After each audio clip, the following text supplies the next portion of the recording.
Olá, boa noite. Vamos dar prosseguimento aqui para nosso último tópico da nossa atividade.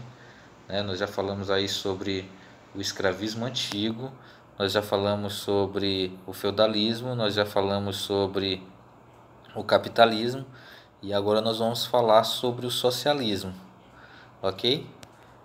Vamos fazer aqui uma breve retomada aqui nesse tópico final do capitalismo, onde estão as críticas, né? Notáveis críticos do capitalismo têm incluído socialistas, anarquistas, comunistas, tecnocratas, alguns tipos de conservadores, ludistas, norodiques, snakers, né? E alguns outros tipos de nacionalistas. Os marxistas defendem uma derrubada revolucionária do capitalismo, que levaria ao socialismo. Eles defendem a luta armada até a sua transformação para o comunismo, que o comunismo já seria um socialismo mais evoluído. O marxismo influenciou partidos social-democratas e trabalhistas, bem como alguns socialistas democráticos moderadores. Muitos aspectos do capitalismo estiveram sob ataque do movimento antiglobalização, que é essencialmente contrário ao capitalismo corporativo, certo? Muitas religiões têm criticado ou sido contra elementos específicos do capitalismo. O judaísmo tradicional, o cristianismo e o islamismo proíbem prestar dinheiro a juros, embora os métodos bancários tenham sido desenvolvidos em todos os três casos, e adeptos de todas as três religiões são autorizados a emprestar para aqueles que estão fora de sua religião. O cristianismo tem sido uma fonte de louvor para o capitalismo, bem como uma fonte de críticas ao sistema. Particularmente em relação aos seus aspectos materialistas, o filósofo indiano P.R. Sarkar, o fundador do movimento Ananda Marga, desenvolveu a lei do ciclo social para identificar os problemas do capitalismo. Os críticos argumentam que o capitalismo está associado à desigual distribuição de renda e poder, uma tendência de monopólio ou oligopólio no mercado, certo? E do governo pela oligarquia, imperialismo, a guerra contra-revolucionária e várias formas de exploração econômica e cultural, a repressão dos trabalhadores e sindicalistas e fenômenos como alienação social e desigualdades econômicas, desemprego e instabilidade econômica. O capitalismo é considerado por muitos socialistas um sistema em que a produção e a direção da economia não são planejadas, criando muitas incoerências e contradições internas.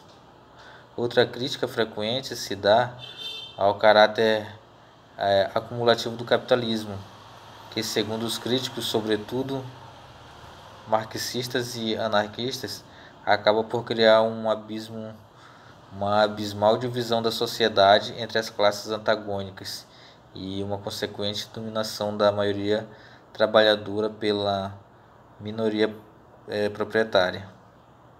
Os ambientalistas argumentam que o capitalismo exige crescimento econômico contínuo e, inevitavelmente, ele esgota os recursos naturais finitos da Terra, do planeta, né? E outros recursos amplamente utilizados. Historiadores e estudiosos como Immanuel Velasten argumentam que o trabalho não livre, o feito por escravos, servos, prisioneiros e outras pessoas coagidas, é compatível com as relações capitalistas. Eles acham que existe a mesma relação, né? E aí entramos no socialismo, né? Sobre os socialistas. O socialismo ele se refere a qualquer uma das várias teorias de organização econômica que advogam a administração e propriedade pública ou coletiva dos meios de produção e distribuição de bens, propondo-se a construir uma sociedade caracterizada pela igualdade de oportunidades, e meios para todos os indivíduos com um método isonômico de compensação. O socialismo moderno surgiu no final do século XVIII, tendo origem na classe intelectual e os movimentos políticos da classe trabalhadora, que criticavam os efeitos da industrialização e da propriedade privada sobre a sociedade. Karl Marx afirma que a luta de classe era responsável pela realidade social e que este conflito inevitavelmente resultaria no socialismo através de uma revolução do proletariado, tornando-se uma fase de transição do capitalismo para um novo modelo de sociedade que não seria dividido em classes sociais hierárquicas num modelo essencialmente comunista. A maioria dos socialistas possui a opinião de que o capitalismo concentra injustamente a riqueza e o poder nas mãos de um pequeno segmento da sociedade, denominado por Karl Marx de burguesia, que controla o capital e deriva a sua riqueza da exploração de outras classes sociais, criando uma sociedade desigual que oferece oportunidades iguais de maximização de suas potencialidades a todos. Certo? Friedrich Engels, um dos fundadores da teoria socialista moderna e o socialista utópico Henry de Saint-Simon defendem a criação de uma sociedade que permita a aplicação generalizada das tecnologias modernas, de realização da atividade econômica, eliminando o caos na produção do capitalismo. Isto permitiria que a riqueza e o poder fossem distribuídos com base na qualidade do trabalho despendido na produção, embora não haja concordância entre socialistas sobre como e em que medida isso poderia ser alcançado. O socialismo não é uma filosofia de doutrina, o programa e programas fixos. Seus ramos defendem um certo grau de intervencionismo social e racionalização econômica, geralmente sob a forma de planejamento econômico, às vezes opostas entre si, como o socialismo de Estado e o socialismo libertário. Uma característica da divisão do movimento socialista entre os reformistas, chamados de socialistas, democráticos e revolucionários, sobre uma economia socialista deveria ser estabelecida. Alguns socialistas defendem a nacionalização completa dos meios de produção, distribuição e troca. Outros defendem o controle estatal do capital no âmbito de uma economia de mercado. Certo? Vamos ver como se deu todo esse processo durante a história. Né?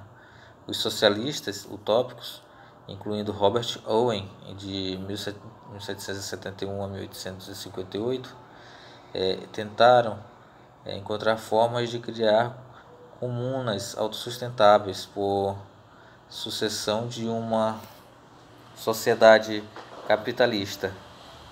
Henry de Saint-Simon, 1760 a 1825, o primeiro a utilizar o termo socialismo, foi o pensador original que defendeu a tecnocracia e o planejamento industrial.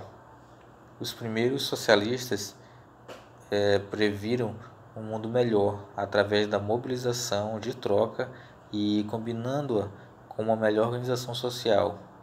Os primeiros pensadores socialistas tendem a favorecer uma autêntica meritocracia combinada com planejamento social nacional, enquanto muitos socialistas modernos têm uma abordagem mais igualitária.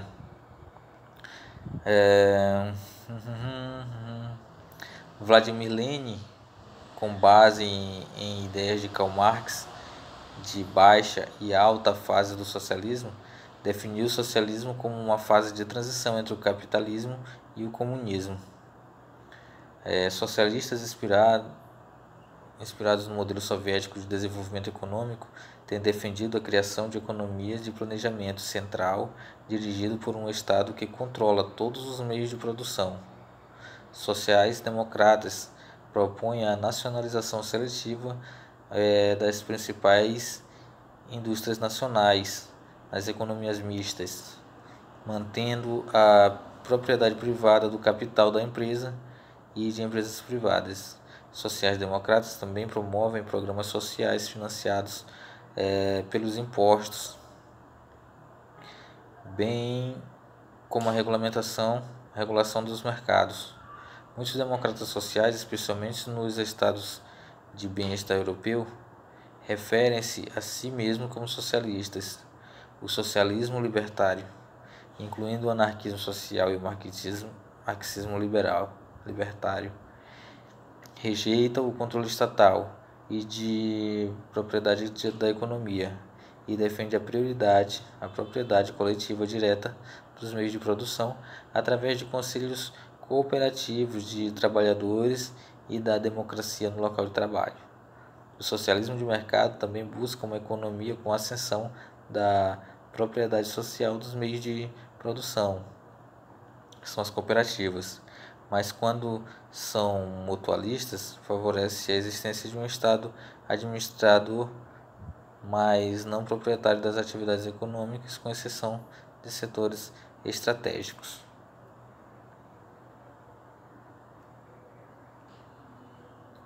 Certo? Vamos observar agora os tipos de socialismo. Vamos começar pelo socialismo utópico. A relação operária aos efeitos da Revolução Industrial fez surgir críticos ao processo industrial, que propunham reformulações sociais e a construção de uma sociedade mais justa. Os primeiros socialistas, ao formularem profundas críticas ao processo industrial, ainda estavam impregnados de valores liberais. Atacavam os grandes proprietários, mas tinham em geral muita estima pelos pequenos,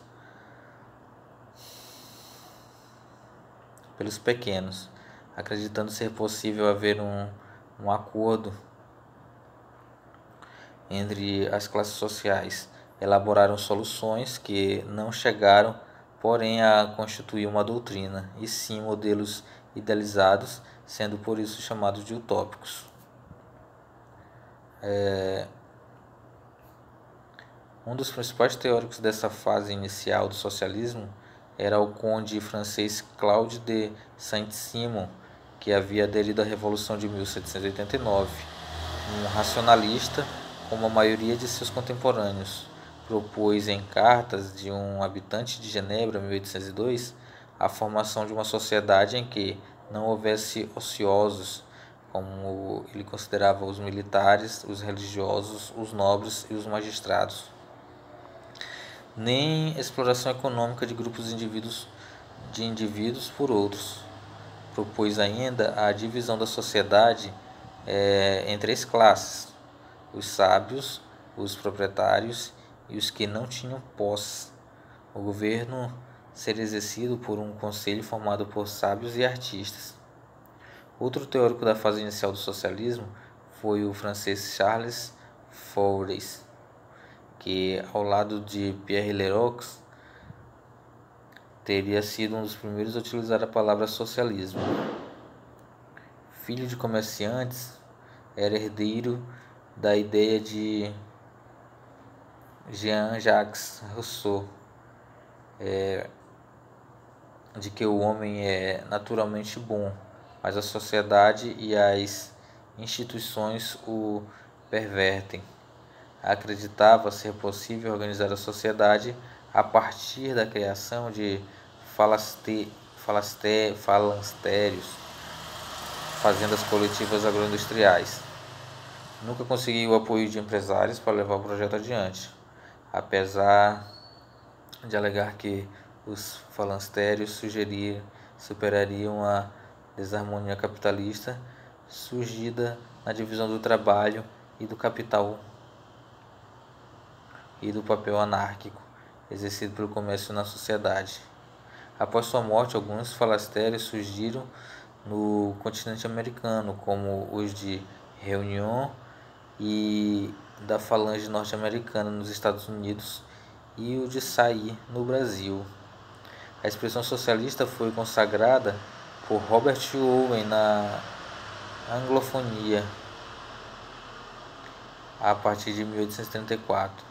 Jovem administrador de uma fábrica de algodão em Manchester, observou de perto as condições desumanas de trabalho e se revoltou com as perspectivas de desenvolvimento industrial, defendendo a impossibilidade de se formar um ser humano superior, o novo homem, no interior de um sistema egoísta e explorador como o capitalismo.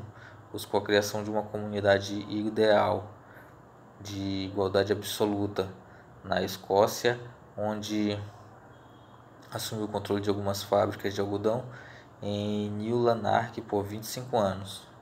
Owen chegou a aplicar suas ideias, implementando uma comunidade de alto padrão, na qual as pessoas trabalhavam 10 horas por dia e tinham acesso à instrução de alto nível. O acesso de cooperativa e suas críticas à propriedade privada e à religião, no entanto, levaram Owen a abandonar a Grã-Bretanha e se refugiar nos Estados Unidos, onde fundou a comunidade New Harmony, no estado de Indiana. Após presenciar em seu retorno ao Reino Unido a falência de suas cooperativas, dedicou-se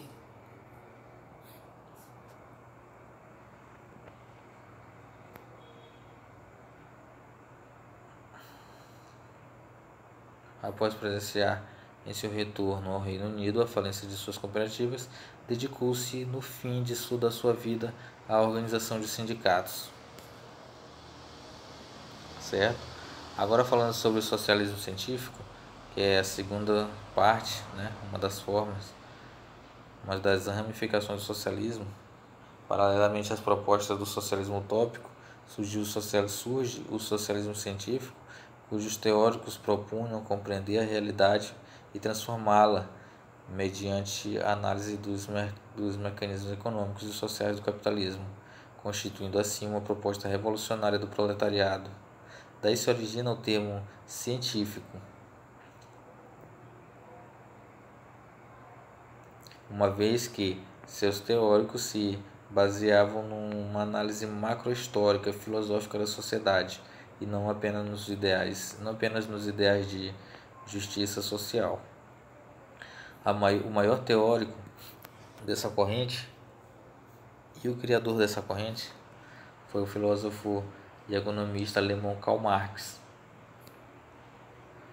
que contou com a contribuição do compatriota Friedrich Engels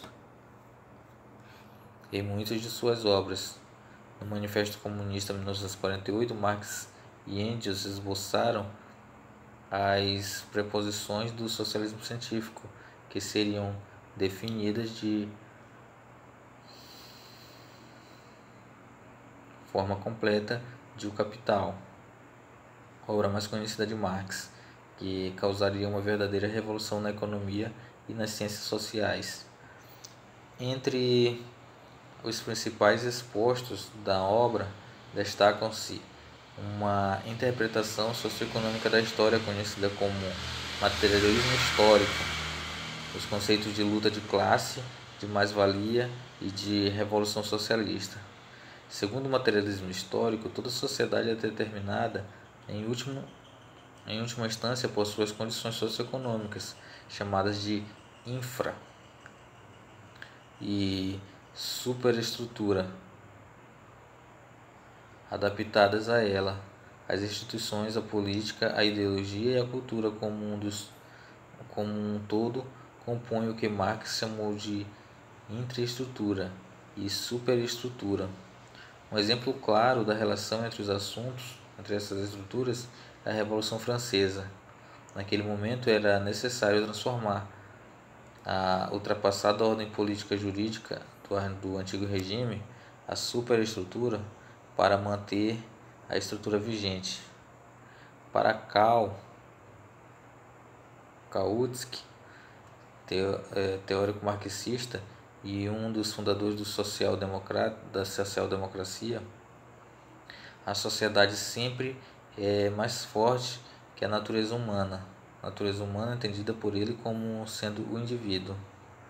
Segundo Kautsky, mas se o socialismo é uma necessidade social, então se entrasse em conflito com a natureza humana, esta seria a derrota e não o socialismo. A luta de classes na análise marxista é o agente capaz de transformar a sociedade. O antagonismo entre dominadores e dominados induz as lutas e as transformações sociais. Em termos sociais, se trata do motor da história humana, só terminando com o aparecimento da sociedade comunista perfeita, onde desapareceriam a exploração de classes e as injustiças sociais. Já o conceito de mais-valia corresponde ao valor não remunerado do trabalho do operário, que é apropriado pelos capitalistas. Contra a ordem estabelecida pela sociedade burguesa, Marx considerava inevitável a ação política de operário organizado. A Revolução Socialista, que iria inaugurar a construção de uma nova sociedade.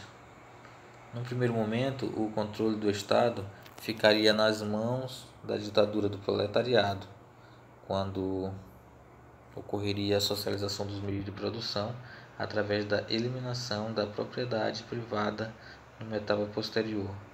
A meta seria o comunismo perfeito, onde todas as desigualdades sociais e econômicas, além do próprio Estado, acabariam. Certo? Aí surge o anarquismo. Outra corrente socialista surgida no século XIX foi o anarquismo. Pregava a supressão de toda e qualquer forma de governo, defendendo a liberdade de forma geral.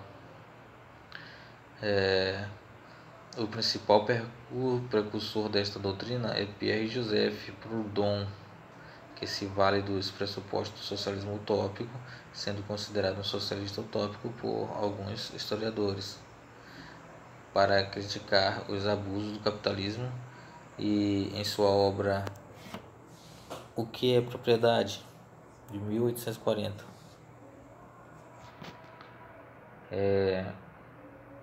respeita a pequena propriedade e propõe a criação de cooperativas e de bancos que concedessem empréstimos a juros zero. Os empreendimentos produtivos, além de crédito gratuito aos trabalhadores. Proudhon foi o primeiro anarquista autoproclamado, apesar de ser considerado um socialista utópico pelos marxistas, rótulo que jamais aceitou. Ao propor a criação de uma sociedade sem classe, sem exploração, sem Estado, formada por homens livres e iguais, Proudhon inaugurou o anarquismo. Ele propunha a destruição dos Estados nacionais e sua substituição pelas repúblicas de pequenos proprietários. Suas propostas inspiraram principalmente o teórico russo Mikhail Bakunin, que se tornou líder do chamado anarquismo terrorista. Defendia que a violência era a única forma de se alcançar uma sociedade livre de estados e de desigualdades, um mundo de felicidades e liberdades para os operários. O anarquismo, também conhecido como comunismo libertário,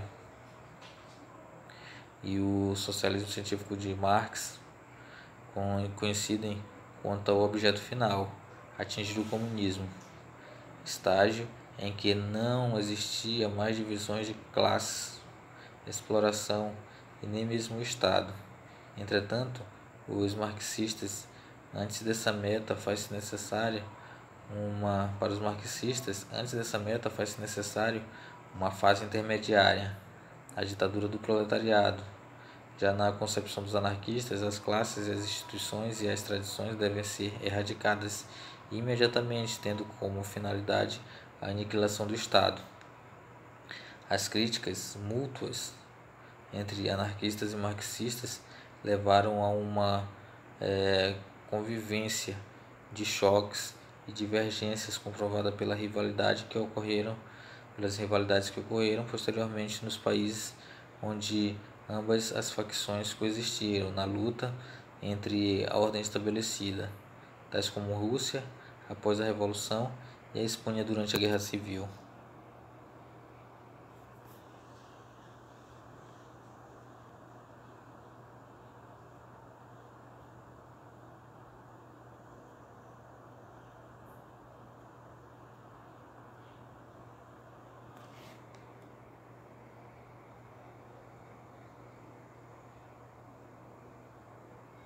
Ok, saímos aqui um pouco, mas já estamos retornando, certo? Durante a Revolução Industrial, uma série de teóricos cristãos como Robert Lemenes, Adolf Wagner e J.G. Maurice, entre outros, lançaram apelos às classes dominantes para que aliviassem os sofrimentos das classes trabalhadoras.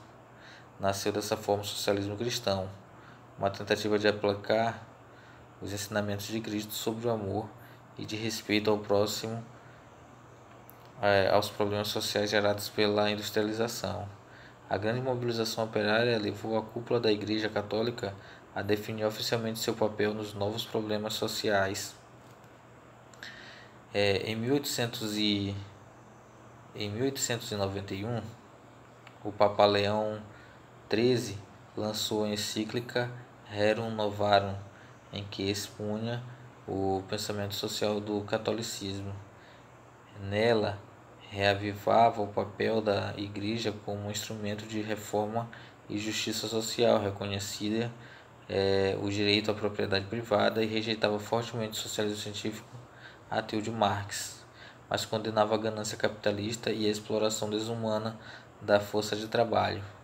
O Papa propunha que os empregados reconhecessem os direitos fundamentais dos proletários, como a limitação da jornada de trabalho e o descanso nos fins de semana, o estabelecimento de salários dignos, as férias remuneradas, entre outros. A encíclica recomendava também a intervenção do Estado no mercado privado, a fim de melhorar as condições de vida dos trabalhadores nos setores da habitação e da saúde. Após a publicação dessa encíclica, a Igreja não mais se desligou da questão social e de suas percepções capitalistas, caráter reforçado sobretudo após o Concílio Vaticano II.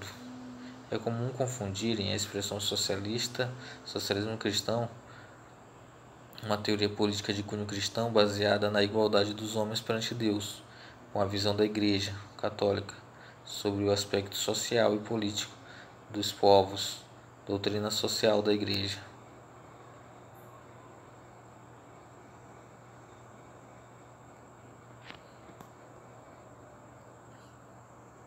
Economistas partem da premissa que indivíduos não vivem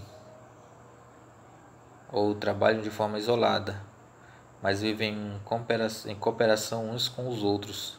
Ademais, tudo que as pessoas produzem é de algum modo um produto social, e todos que contribuem para a produção de um bem é intitulado a uma parte dele. Logo, a sociedade como um todo deveria possuir ou ao menos controlar propriedades pelo bem de todos os seus membros. A origem do conceito de socialismo foi um sistema econômico em que a produção fosse organizada de modo a que a produção de bens e serviços fossem, em sua utilidade, o valor de uso no marxismo clássico e na economia marxista, a alocação direta de recursos em termos de unidades fiscais ao invés de cálculos financeiros e das leis econômicas do capitalismo. Naturalmente, acabariam com as categorias econômicas do capitalismo, tais como aluguel, juros, lucro, e dinheiro. Em uma economia socialista completamente desenvolvida, produção e o balanceamento de fatores de entrada e saída se tornam processos a serem realizados por engenheiros. Socialismo de mercado refere-se a um conjunto de diferentes teorias econômicas e sistemas que utilizam os mecanismos de mercado para organizar a produção, de alocar os recursos entre as empresas possuídas pela sociedade com os superávites econômicos, lucros, voltando à sociedade como dividendos sociais, ao invés de voltar para proletários de capital privado. Variações do socialismo de mercado incluem propostas libertárias ou como o mutualismo, baseado na economia clássica, o modelo econômico neoclássico, tais como o modelo de Oskar Lange.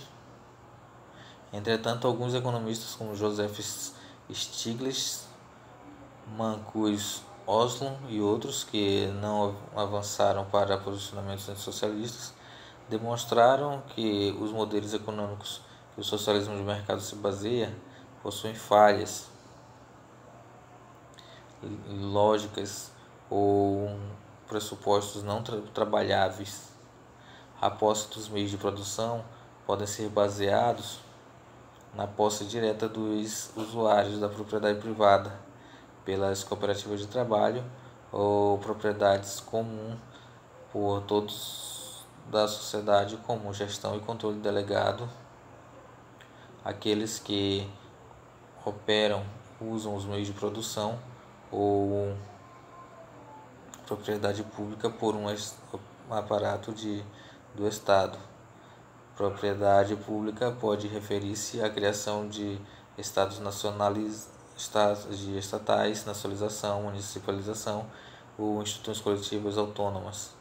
Entretanto, economistas liberais e de direita veem a propriedade privada dos meios de produção e o mercado de troca como entidades naturais ou direitos morais, os quais são centrais para as suas concepções de liberdade, e veem a dinâmica econômica do capitalismo como imutáveis e absolutas. Sendo assim, eles veem a propriedade pública dos meios de produção cooperativa e planejamento econômico como uma infração à liberdade.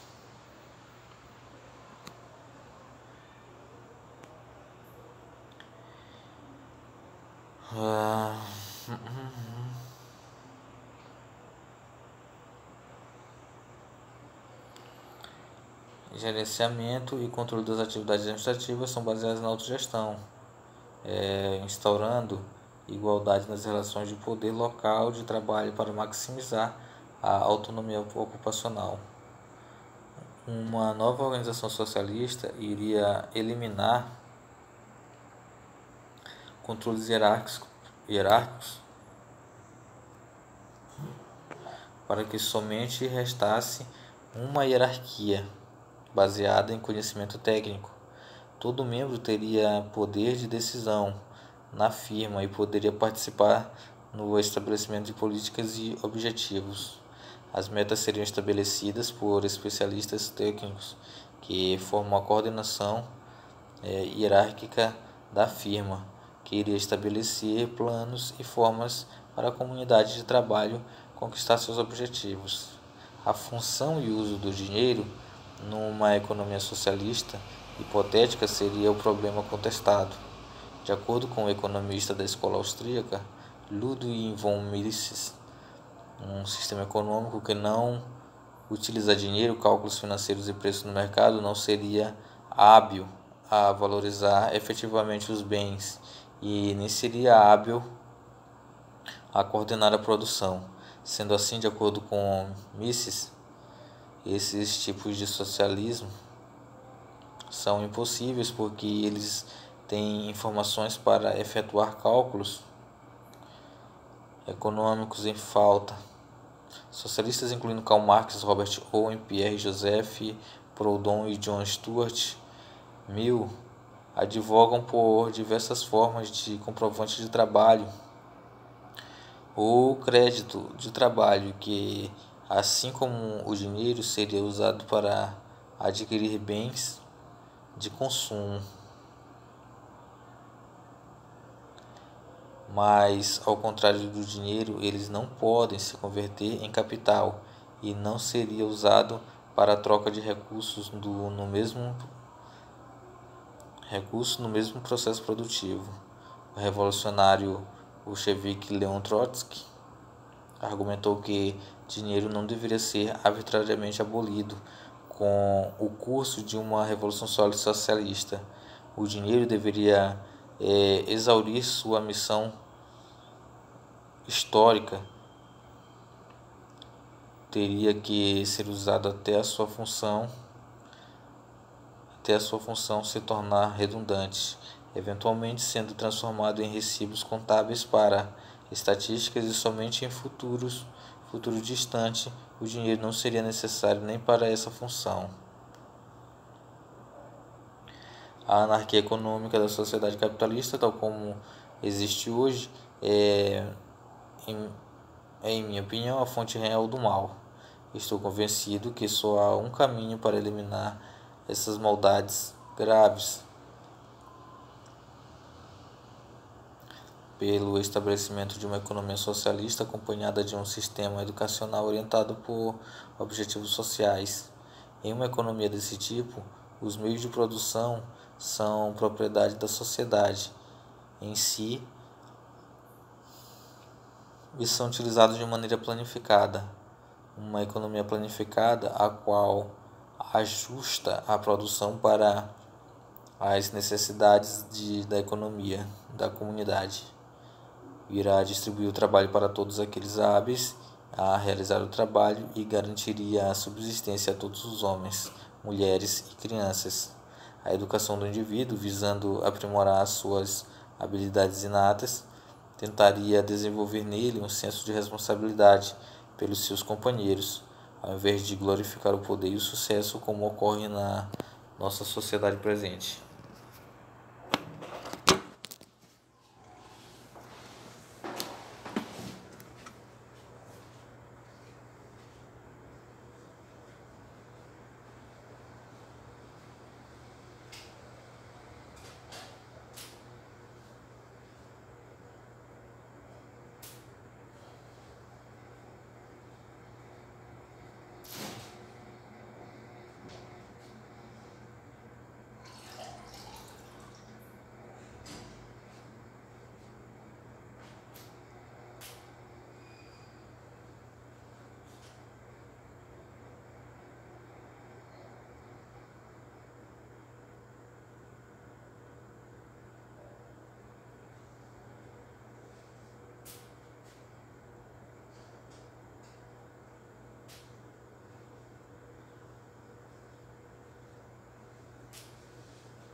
Vamos lá, retomando.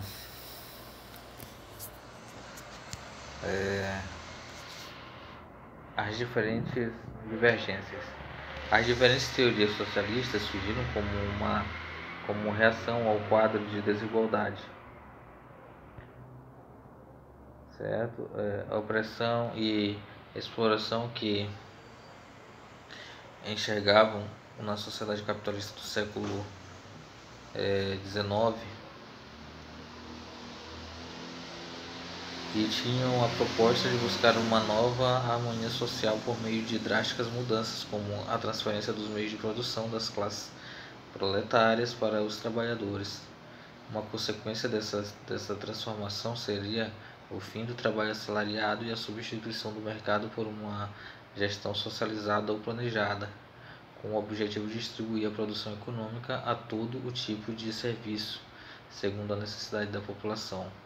O comunismo seria a última fase onde as pessoas já estivessem tão acostumadas a viver nesse tipo de sociedade que não exigiriam ter mais do que o vizinho. Tais mudanças exigiriam necessariamente uma transformação radical do sistema político. Alguns teóricos postularam a revolução social como o único meio de alcançar a nova sociedade. Outros, como os social-democratas, consideravam que as transformações políticas deveriam se realizar de forma progressiva, sem ruptura e dentro do sistema capitalista. No aspecto político, o socialismo, ao contrário do que se costuma pensar, não tem um Estado. Isso quer dizer que, antes do socialismo, a sociedade passaria por uma fase chamada de ditadura do proletariado para garantir o domínio da classe proletária sobre os demais. Exemplo, o feudalismo tinha como estrutura estatal que garantia o domínio dos senhores feudais. O capitalismo tem uma estrutura estatal que garante o domínio dos proprietários capitalistas. No entanto, a ditadura do proletariado, ou seja, o Estado operário, trabalharia no sentido de sua autoabolição, segundo Engels. O Estado seria abolido concomitantemente com a abolição das classes, e, portanto, a primeira fase da sociedade comunista, chamada de socialismo. Não existiria mais Estado. O Estado operário caracteriza-se pelo domínio dos trabalhadores sobre a burguesia. É o ato revolucionário de expropriação dos meios de produção e quebra da resistência burguesa, ao passo que constrói o socialismo e cria as bases para uma sociedade sem classes. Mas, contudo, como todo Estado, eles têm formas diferentes de relações entre as diversas instituições. Segundo Trotsky, podemos definir basicamente duas formas de regime num Estado socialista: as democracias operárias e os Estados operários burocráticos. As democracias operárias caracterizar-se-iam pelo autocontrole dos trabalhadores sobre a planificação econômica, controle operário, criação de mecanismos de controle pela base, fusão dos poderes executivo e legislativo, revogabilidade permanente dos mandatos, incluídos pelos organismos de base, eleição direta via organismos para todos os cargos, inclusive militares, com cláusulas de impedimento de reeleição, separação do Estado e partido, ampla liberdade entre os trabalhadores que expressarem sua posição, à exceção dos casos de sublevação armada. Os regimes de Estado operário e burocrático, por sua vez, seriam caracterizados pelo domínio de uma casta burocrática, supressão ou manutenção apenas na forma dos organismos de base, planificação por essa burocracia sem controle operário, alta hierarquização do serviço público, fusão do Estado e de partido, e supressão da liberdade da imprensa. O primeiro pode ser encontrado como experiência histórica em caráter embrionário no processo conhecido como Comuna de Paris em 1871 e na Revolução Espanhola. O segundo, o Estado Soviético, a partir da nova política econômica, NEP. Na República Popular da China, na Coreia do Norte, em Cuba e leste europeu, é interessante observar que os dois regimes não são tão semelhantes como seria de se esperar, já que ambos recebem um rótulo de socialistas e que o Estado operário burocrático foi duramente criticado e rechaçado por Trotsky, um revolucionário pensador socialista. Esse exemplo serve bem para ilustrar como o pensamento socialista pode tomar formas diferentes e frequentemente conflitantes. É importante salientar que esta designação não aparece em Marx e já aparecia em Lenin, e antes de morrer conhecia a União Soviética como um capitalismo de Estado e como uma burocracia forte e nascente. Certo? Críticas ao socialismo. Estamos aqui quase chegando ao final da nossa atividade. Vamos lá.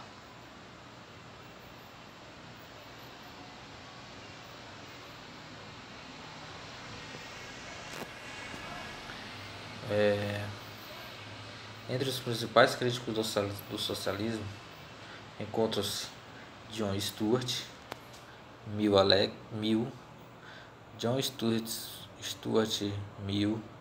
Alexis de Tocqueville, Bernard Henry, Levi Cole,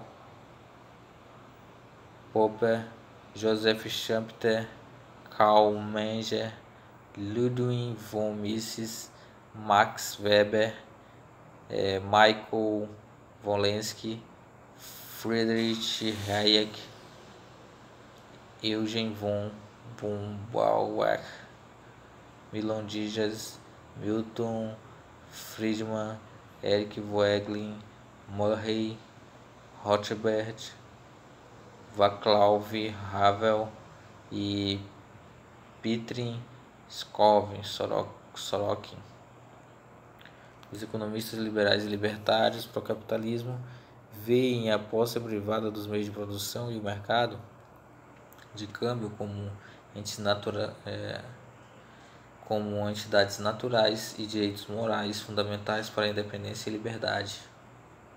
As maiores críticas ao sistema socialista baseiam-se na distorção do sistema de preços e que impossibilitaria um planejamento econômico eficiente. Além disso, críticos alegam que no sistema socialista haveria redução de incentivos, redução de prosperidade, baixa viabilidade e efeitos sociais e políticos negativos. Hayek escreveu em O Caminho da Servidão que qualquer tentativa de controlar a economia implicaria numa concentração de poder estatal e na diminuição da liberdade política. O socialismo terminaria sendo um sistema econômico em que o indivíduo ou grupo de indivíduos controla os demais membros da sociedade mediante a coerção e a compulsão organizada. Exemplo: os governos totalitários desses moldes foram a União das Repúblicas Socialistas Soviéticas, a URSS, especialmente durante o regime de Joseph Stalin, a China de Mao Tse-tung e outros experimentos na África e na Ásia. Em sua defesa, os socialistas argumentam que esses países, apesar de se considerarem socialistas, nunca teriam aderido ao socialismo, pois, na prática, ele nunca teria existido. Também existem os socialistas libertários, que são simultaneamente a favor da derrubada da propriedade privada, do capital e do Estado, vista como única forma de assegurar simultaneamente a ampla liberdade e igualdade. Ainda, segundo Hayek, o planejamento econômico proposto pelo socialista é menos eficiente no provimento do bem-estar social do que o livre mercado. Os economistas clássicos criticam o estatismo e a centralização de capital, alegando que faltam incentivos às instituições estatais para agirem de forma eficiente como empresas capitalistas. Como as estatais não trabalham com tantas restrições orçamentárias, elas podem acabar por prejudicar a economia geral e causar efeitos negativos no bem-estar da sociedade. A escola austríaca completa o argumento afirmando que apenas o livre mercado pode informar a sociedade sobre a alocação mais racional dos recursos e do uso mais produtivo dos bens de capital.